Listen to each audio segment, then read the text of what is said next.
एकीकृत Bahujan Republican Action Committee of India ने भोपाल के लोकसभा प्रत्याशी अरुण श्रीवास्तव को प्रेस वार्ता कर दिया समर्थन।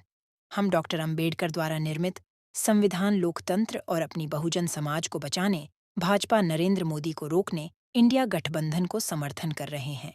इस पत्रकार वार्ता में मुख्य रूप से कमेटी के राष्ट्रीय उपाध्यक्ष गोरखपुर उत्तर प्रदेश से प्रोफेसर राम नरेश चौधरी, बिहार पटना हाईकोर्ट से अधिवक्ता अरुण कुमार कुशवाहा एवं संयुक्त सचिव, चंद्रपुर महाराष्ट्र से अरुणा वान्न, भोपाल से कमेटी के राष्ट्रीय महामंत्री अधिवक्ता LD Patil, GS Gavai, GS देश भरतार, सुरेंद्र बौद्ध, नूतन बौद्ध प्रमुख रूप से उपस्थित थे।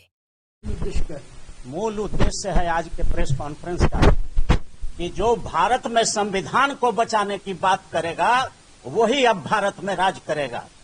इसलिए जो भाजपा वाला नारा दे रहा है, मंच से सब बोलता है कि अब की बार तो जनता बोलती है 400 की हार, ये कहते हैं 400 की पार और जनता बोल रही है अब की बार 400 सीटों की हार।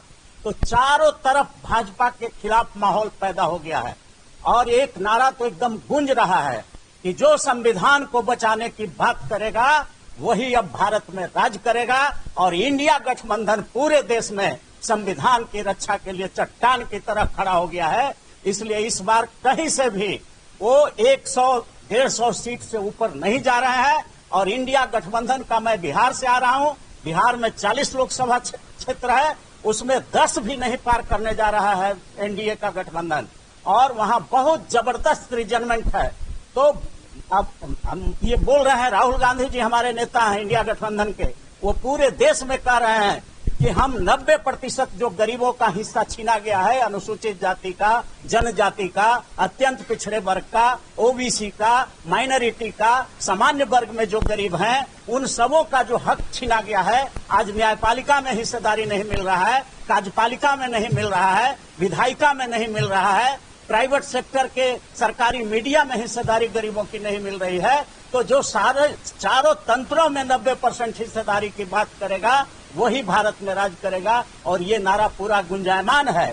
इसलिए भारत देश में हम एक और नारा देना चाहते हैं और चल रहा है, पूरा ये करंट की तरह चल रहा है कि भारत के संविधान को बचाने वाला जो खड़ा है चट्टान की तरह इंडिया गठबंधन, उसके पक्ष में पूरा ये बिल्कुल होने जा रहा है और गरीबों की जो बात करेगा वही भारत में राज करेगा, ये नारा भी चल रहा है। और ये अडानी का, अंबानी का, मेहुल चोकसी का, नीरव मोदी का बात करते हैं RSS और बीजेपी वाले, लेकिन ये लोग अमीरों का प्रतिनिधित्व करते हैं और इंडिया गठबंधन देश के गरीबों का प्रतिनिधित्व करता है। तो ये चुनाव जो है 2024 का अमीरों और गरीबों के बीच की लड़ाई है और हम लोग गरीबों के साथ खड़ा होने के लिए यहाँ पर आए हैं। कॉन्फ्रेंस है और ये इंडिया गठबंधन के प्रत्याशी जो है हमारे अधिवक्ता अरुण कुमार श्रीवास्तव साहब, उनके मैं उत्तर प्रदेश से और प्रदेश कांग्रेस और राजधानी स्तर पर भी जो जिला समिति है ये कहना कि राज्य में जो है वो सफाया हो गया, गुंडों का बड़ा संकट होता है, ऐसा है नहीं। ये केवल कहने की बात है और केवल ये पेपरबाजी है।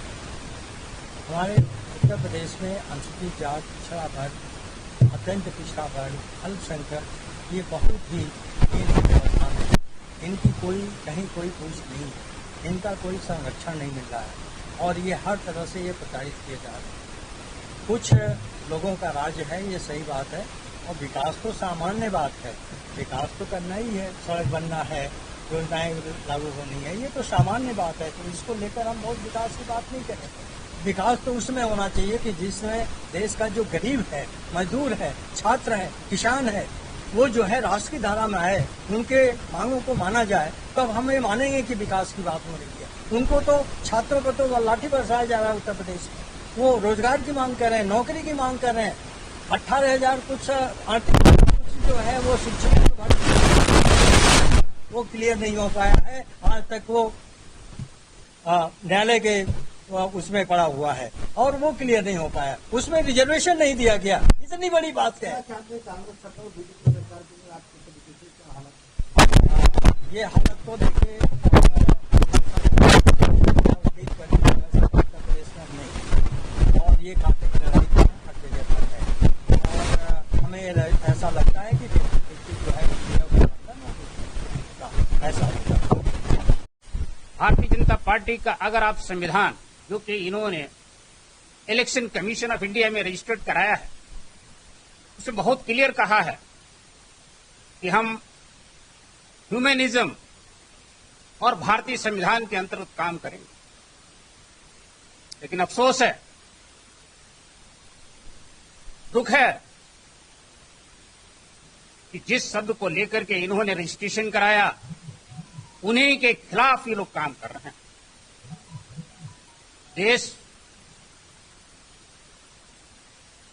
को ऐसे अंधकार की तरफ धकेल रहे हैं, अंधविश्वास की तरफ धकेल रहे हैं, जहां मानव का विकास नहीं हो सकता है, इंसान का विकास नहीं हो सकता है। इंसान का अगर विकास करना है, इंसानियत को जिंदा रखना है, मानवता को जिंदा रखना है, तो मानवता के लिए कार्य करना पड़ेगा। हर एक को इंसान समझना पड़ेगा, हर एक को बराबर समझना पड़ेगा। धर्म जाति की राजनीति समाप्त करनी पड़ेगी। और भारतीय जनता पार्टी आज के समय में धर्म और जाति की राजनीति कर रही है। यह जो विकास के मुद्दे हैं, जो आम जनता के मुद्दे हैं, उन पर कोई चर्चा नहीं कर रही है, देश के लोगों को भ्रमित कर रही है। इसलिए हम चाह रहे हैं कि देश की जो जागरूक जनता है वह जागरूक हो और समझे कि हमारे हक वास्तव में कौन दिला सकता है। क्या हम सिर्फ धर्म और जाति की राजनीति करके अपने हकों को पा सकते हैं? मैं समझता हूँ ऐसा कभी संभव नहीं है।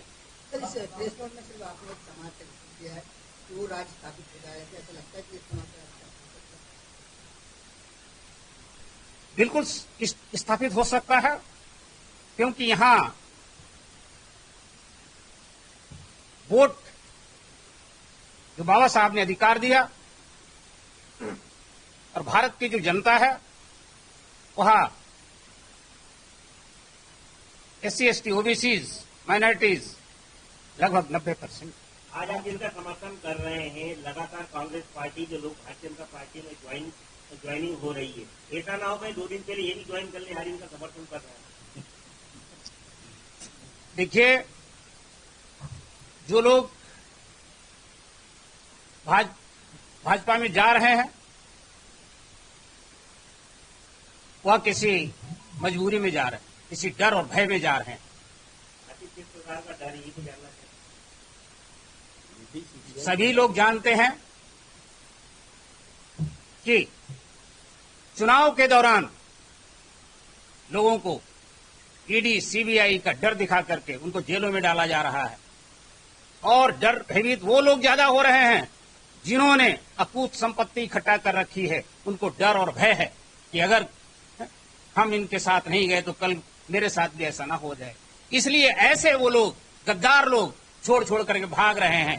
और क्या व्यक्ति जिसने अकूत संपत्ति इकट्ठी करी और भारतीय जनता पार्टी का दामन थामने के बाद क्या वो संपत्ति उसकी सरकार ले लेगी उससे? ऐसा नहीं होगा।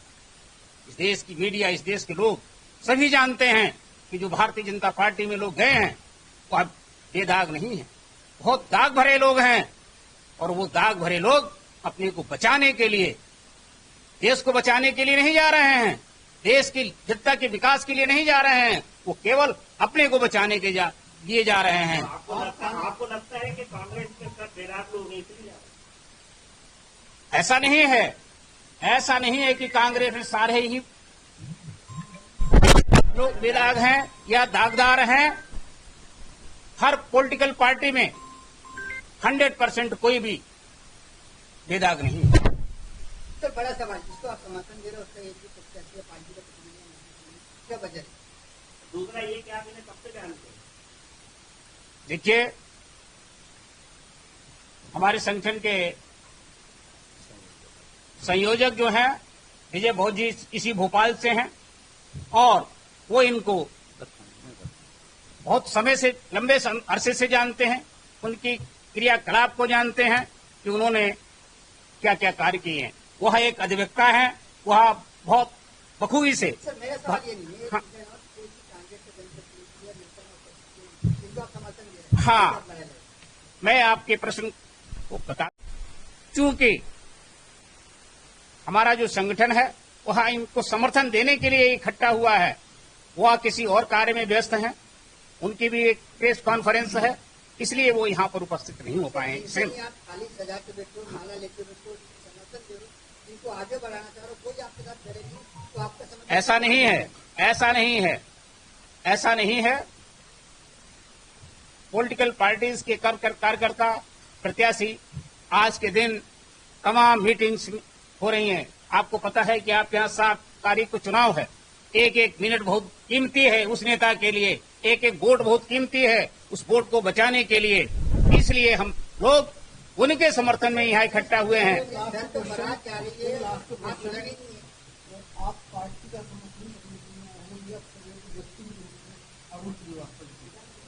हम अरुण श्रीवास्तव जी जो कि इंडिया गठबंधन के प्रत्याशी हैं, हम पूरी इंडिया गठबंधन के प्रत्याशियों का समर्थन करते हैं इस देश में, और पूरे देश में इंडिया गठबंधन के प्रत्याशियों का समर्थन करते हैं।